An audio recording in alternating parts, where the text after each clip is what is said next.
د روس د برید په تړاو ولې او څو کسان تاجکستان کې ونیول شول. ویډیو وګورئ او سول افغان چینل سبسکرایب کړئ. د تاجکستان یوې امنیتي سرچینې رویټرز خبري اژانس ته ویلي چې دغه هیواد د ملي امنیت کمیټې په مسکو کې د کروکوس کنسرت پر تالار د برید په تړاو 9 کسان نیولي دي. دغه سرچینې په وینا دغه نیول شوي کسان له هغو بریدګرو سره اړیکه لري چې د مسکو د کنسرت پر تالار یې برید کړی و او ویل کیږي چې د داعش خراسان سره هم اړیکې نیولې دي.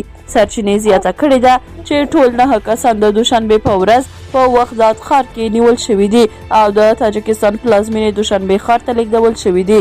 د وروستیو شمیرو له مخې د جمعې په ورځ د مارچ په 22مه د مسکو په څنډه کې د کروکوس کنسرت په تالار کې په برید کې لږ تر لږه 140 کسان وژل شوي او 182 نور ټپیان شوي وو. روسیې اعلان کړی چې هغه 4 کسان یې نیولي چې په تالار کې یې په خلکو ډزې کړې وې. 32 کلن دلرجان میرزایف، 26 کلن فریدون شمس الدین د تاجکستان تابع او 19 کلن محمد صابر فیضاف او 10 کلن مراد علي رجب عليزاده په دې قضیه کې تورن بلل شوي دي. روسي رسنیو دغه برید ټول شکمن کسان د تاجکستان اتباع بللي دي.